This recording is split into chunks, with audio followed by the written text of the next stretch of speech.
Assalamualaikum warahmatullahi wabarakatuh.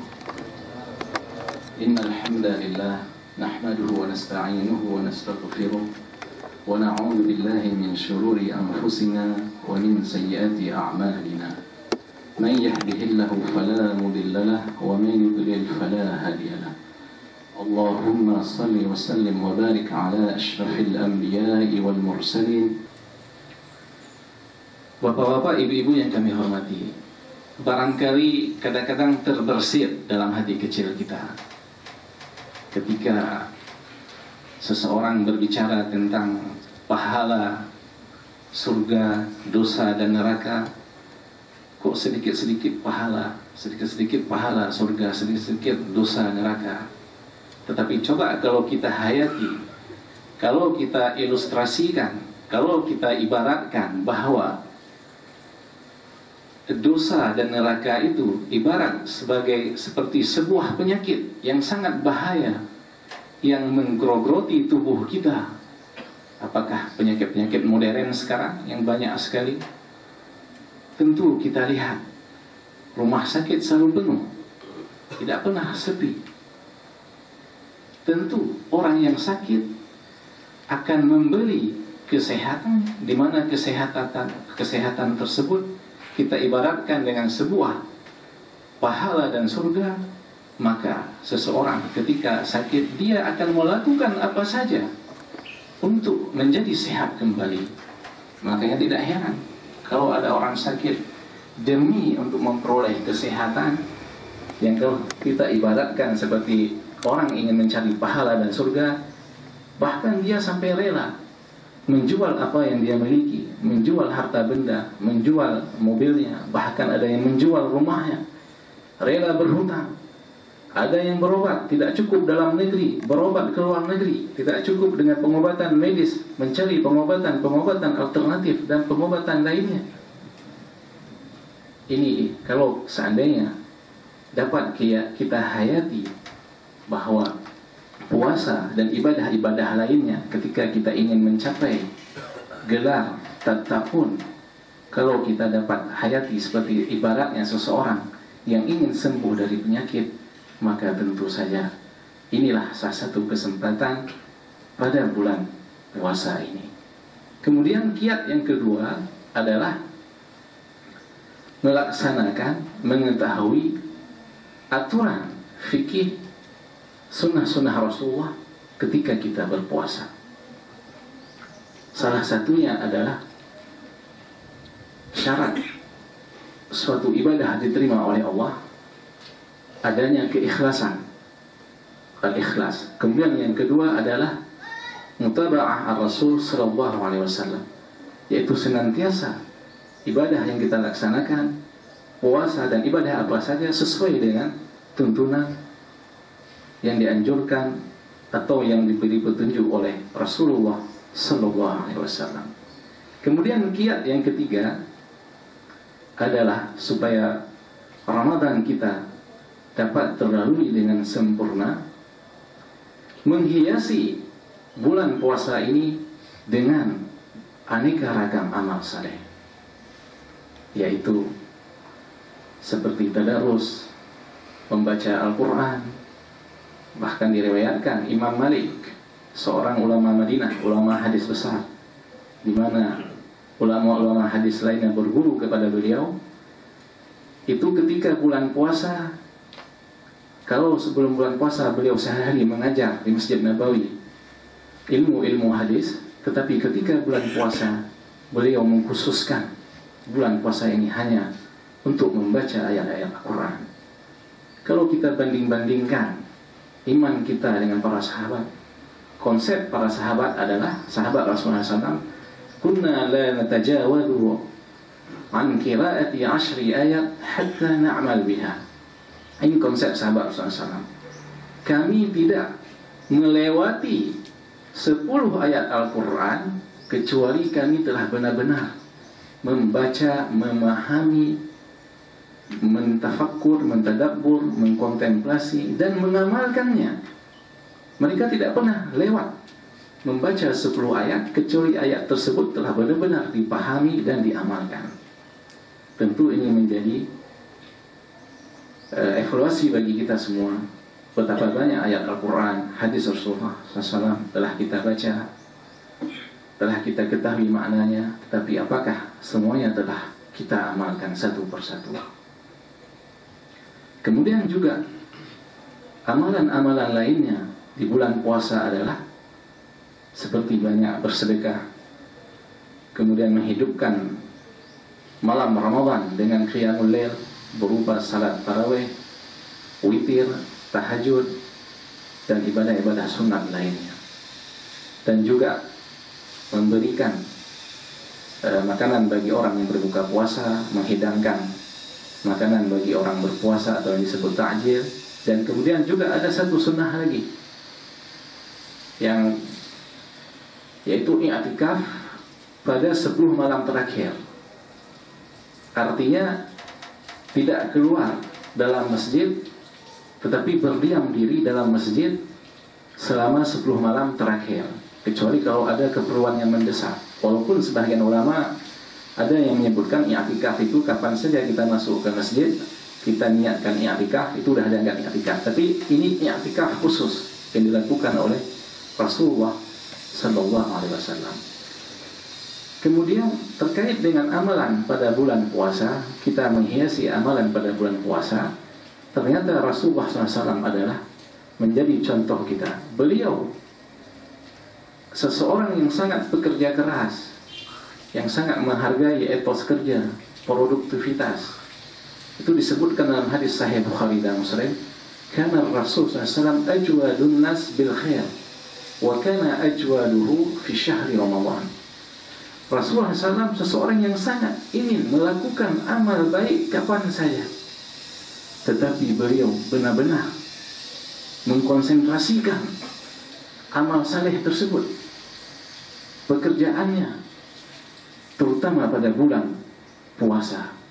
Bahkan dalam hadis tersebut disebutkan, fakana ajwadu karrihil mursala, bahwa seolah-olah kecepatan, produktivitas, efektivitas, etos kerja Rasulullah SAW pada bulan puasa itu ibaratkan lebih cepat dari angin.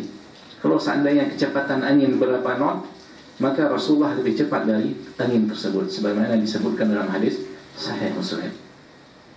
Kemudian kiat yang terakhir, mungkin ini yang agak berat, yang kadang-kadang membuat kita lalai atau terlupakan, yaitu menjaga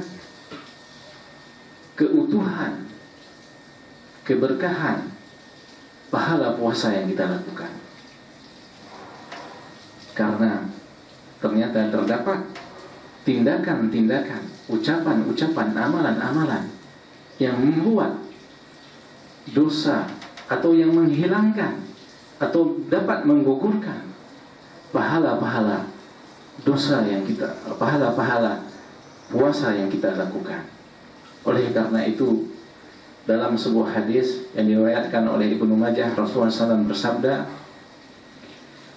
"Rubba saim laisa lahu min siyamihi illa al-ju', wa rubba qa'im laisa lahu min qiyamihi illa as-sahar."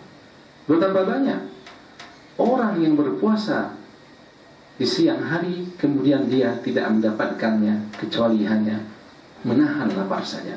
Dan betapa banyak orang yang melakukan ibadah-ibadah di malam hari, tetapi kemudian dia tidak mendapatkan kecuali hanya berjaga malam saja. Di hadis lain di Sahih Muslim, Rasulullah juga bersabda, "Man lam yada' qawla adh-dhur wal 'amal bihi, falaysa lillahi hajatun fi an yada' ta'amahu wa syarabahu." Barang siapa dia tidak meninggalkan mengadu domba dosa-dosa yang dibuat oleh lisan kita, oleh mulut kita, menggunjing, memfitnah, gosip, maka sesungguhnya Allah juga tidak mempunyai kepentingan untuk melihat puasanya. Bahkan dalam sebuah hadis disebutkan bahwa iblis atau syaitan itu menjadi putus asa ketika dia tidak mampu kembali menggoda orang-orang yang melakukan salat untuk menyembah selain Allah. Inna syaitana, di hadis Sahih Muslim, qad ya'isa ay ya'budahal musallun illa at-tahrish bainahum.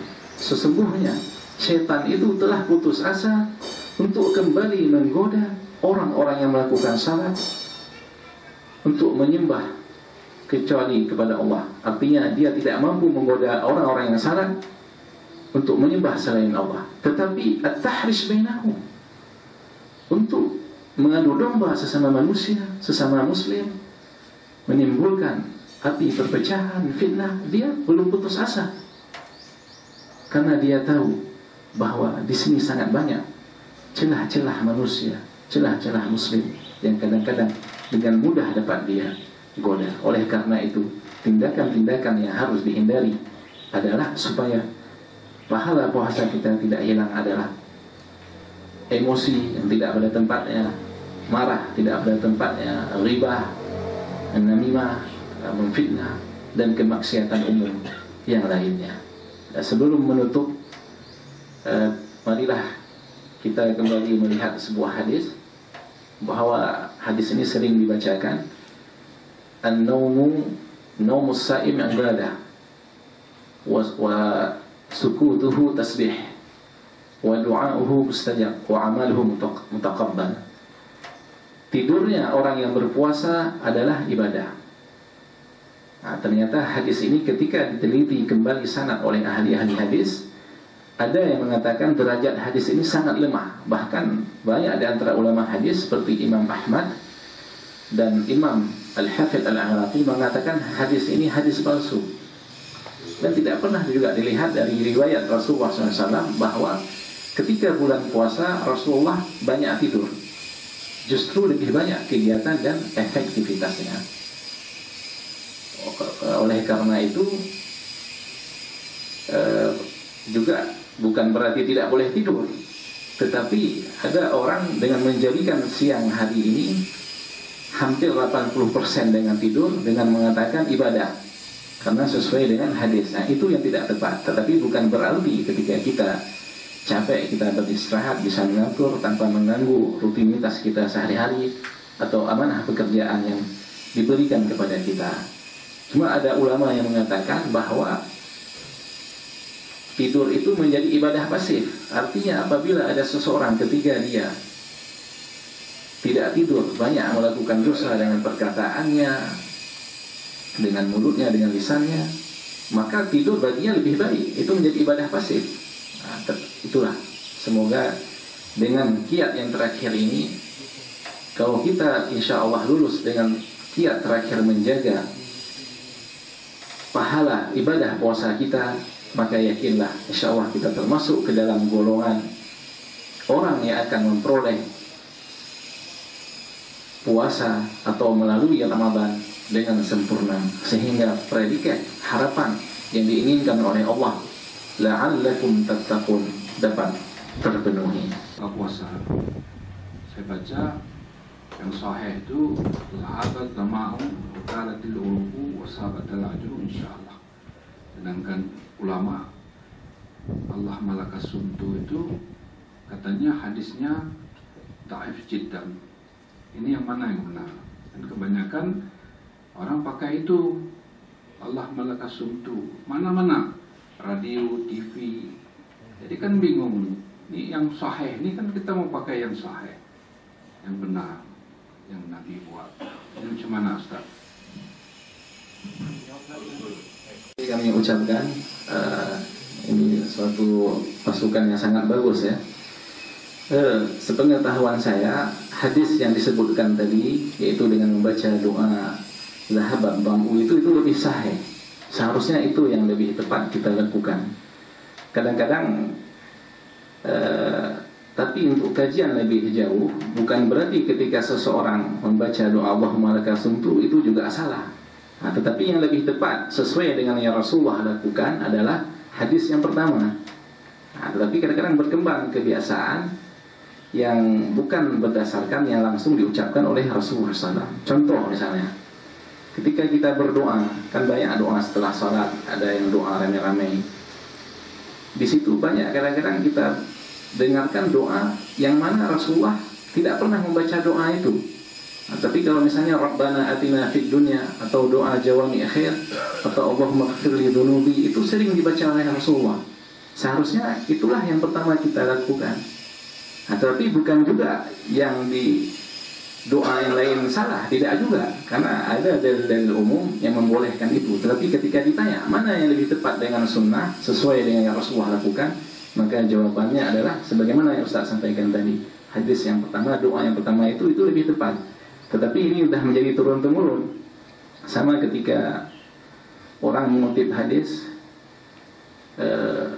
utlubul ilma walau bisin, tuntutlah ilmu ke negeri Cina.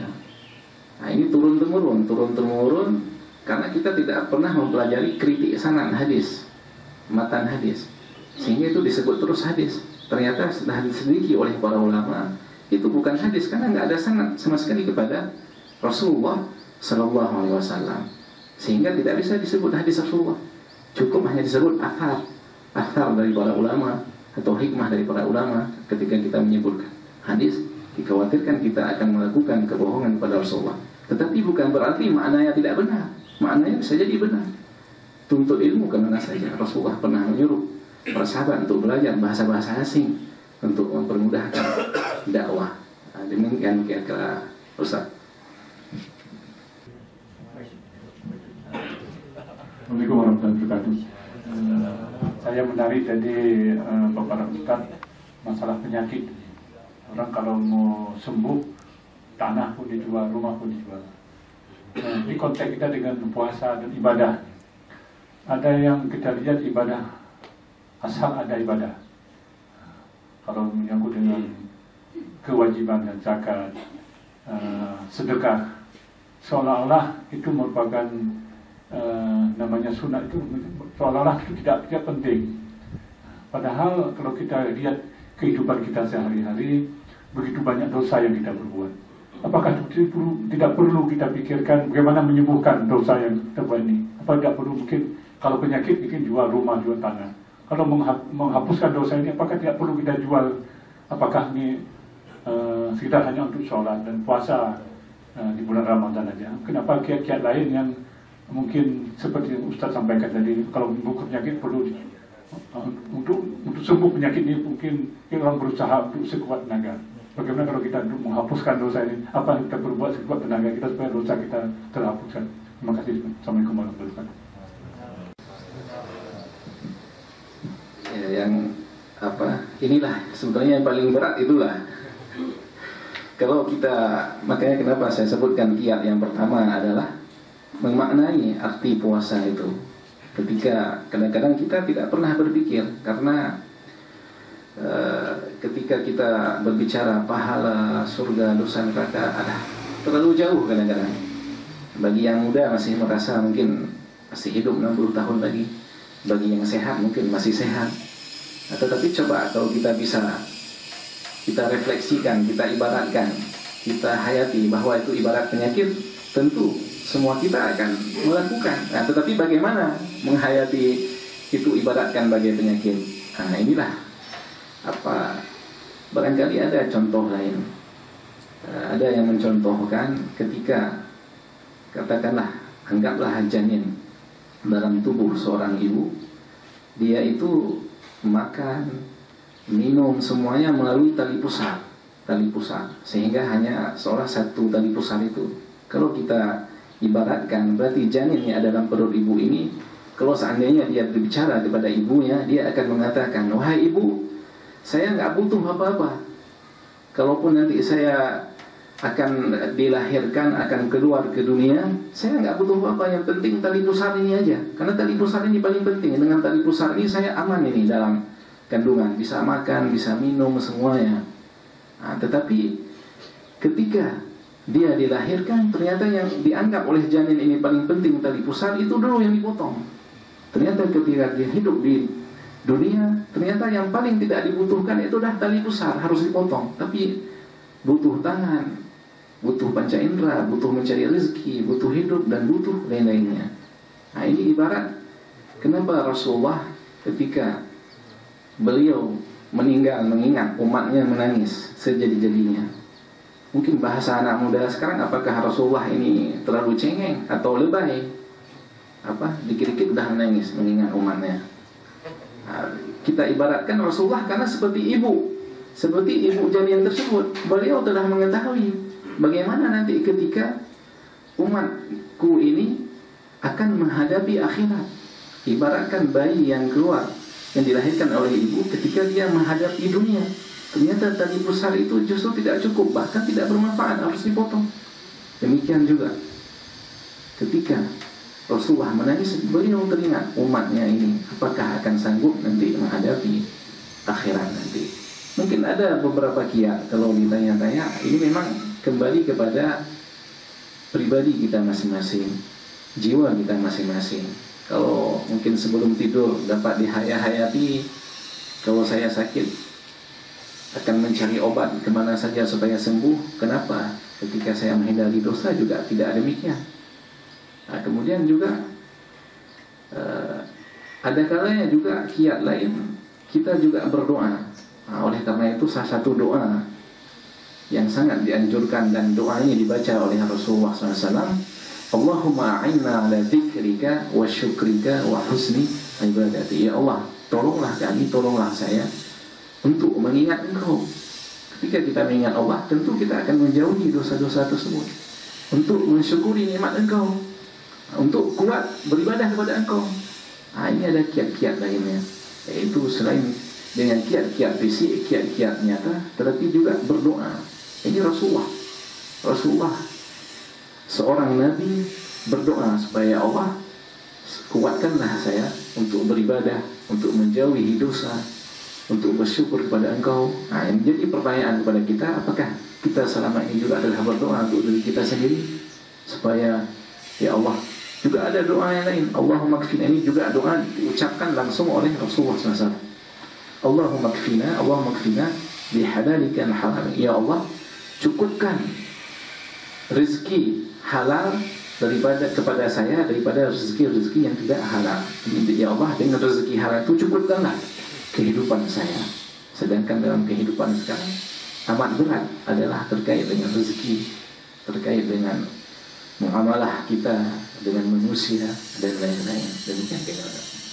Pak, saya dari Bobi dari Malaysia. Yang ingin saya tanyakan tentang puasa ganti, Pak. Jadi puasa yang bagaimana, gantinya bagaimana? Misal contoh musafir ganti puasanya memang ganti puasa gitu, atau yang hamil gantinya bagaimana? Lalu yang kedua, jika misalkan ganti puasa memberi makan orang miskin 40 orang misal dalam sehari, boleh nggak digabungkan, disatukan? Misalkan saya batal puasa 2 hari, harusnya 1 hari itu membantu 40 fakir miskin, berarti 80 fakir miskin dalam 1 hari saya bayar. Digabungkan seperti itu. Terima kasih. Ini terkait tata cara ya. Membayar fidyah bukan 1 hari untuk 1 orang miskin. Faman tatawwa khairan fahuwa khairul lahu wa antasumu khairul lakum ya. Ayaman ma'dudat faman kana minkum maridan wa 'ala safarin fa'idatu min ayamin ukhra wa 'ala alladziina yutiqunahu fidyatun ta'amu miskin. Ini membayar fidyah berarti 1 kalau seandainya. Jadi begini, kalau seandainya seseorang musafir, itu jelas memang disebutkan rukhsah untuk boleh bagi dia membuka puasa, kemudian dengan mengqadha. Tidak ada disebutkan fidyah di situ. Ini ada fidyah adalah orang yang sudah sangat tua, yang sudah sangat uzur, memang nggak sanggup berpuasa lagi, atau mempunyai sakit yang kronis, atau yang ada fidyah juga untuk ibu-ibu hamil, atau ibu-ibu ketika melahirkan tetapi masih menyusui, itu yang ada fidyah. Nah, sedangkan seperti kita ini, sepengetahuan saya, ketika berbuka puasa bukan musafir atau sebab-sebab lainnya, itu tidak ada fidyah. Bahkan dalam sebuah hadis, tapi masih ada yang mengatakan hadis ini tidak perlu sahih, seseorang yang membuka puasa dengan tanpa alasan yang jelas, nah itu dia puasanya itu tidak diterima oleh Allah Subhanahu wa ta'ala. Tapi lantas bagaimana jalan keluarnya, solusinya? ada yang mengatakan ya puasa itu yang kita tinggalkan tanpa sebab yang jelas harus tetap kita qada. Ada sebahagian ulama akhirnya untuk supaya lebih tenang aman juga ikut membayar fidyah. Intinya segera bertobat dan mengganti qada puasa tersebut. Sama dengan ketika ditanya, yang lebih penting lagi, seseorang meninggalkan salat sudah puluhan tahun gak ingat lagi berapa kali rakaat salat. Kalau kita lihat pendapat ulama yang paling kuat, tidak ada bayar fidyah di situ, tetapi langsung bertobat dan tidak mengulangi lagi. Nah, karena tidak ada istilah salat itu ya karena kalau begitu berarti dunia surga itu akan menjadi hak orang kaya. Ya kan, kalau seandainya ada selama hidup berapa tahun tidak salat, ya berarti orang kaya ini akan membeli itu otomatis untuk membayar fidyah tersebut. Jadi demikian lebih kurang. Kalau seandainya buka puasa tanpa sebab yang jelas, langsung bertobat, langsung diqada. Nah, mungkin bukan disebut fidyah, tapi untuk menambah amal kita, walaupun dibahas di fikih itu ya, untuk menambah amal kita bersedekah kepada anak yatim atau fakir miskin. Nah, mengenai misalnya apakah seharusnya satu orang miskin itu satu fidyah ya, tetapi apakah boleh digabung, ini kembali kepada masail ijtihadiyah. Kalau misalnya sekarang ada orang yang hamil, kemudian satu hari cuma diberi fakir miskin atau anak yatim makan misalnya seharga 15.000, 20.000 terlalu kecil, tapi seandainya digabung 30 hari itu kemudian diberikan kepada beberapa orang fakir yang lebih bermanfaat, ini tentu masuk kepada masalah ijtihadiyah. Ada ulama yang membolehkan daripada hanya satu orang dapat 15.000, sangat tidak, kadang sedikit sekali manfaatnya. Tapi kalau seandainya seorang satu fakir miskin itu mendapatkan misalnya 500.000, itu akan lebih bermanfaat. Nah, demikian. Ya, demikian apa yang kita sampaikan tadi ada manfaatnya. Mohon maaf kalau ada kurang khilafan terkait diskusi apa yang ditanyakan tadi. Sama-sama kita kembali mempelajari lagi, karena yang maha tahu itu adalah Allah. Oleh karena itu, Wallahu alimun hakim, Allah yang benar-benar mengetahui, yaitu yang benar-benar profesornya ilmu itu adalah Allah. Kita hanya mencoba sedekat mungkin untuk mencapai kebenaran. Demikian, hadanallahu wa iyyakum ajmain. Wassalamualaikum warahmatullahi wabarakatuh.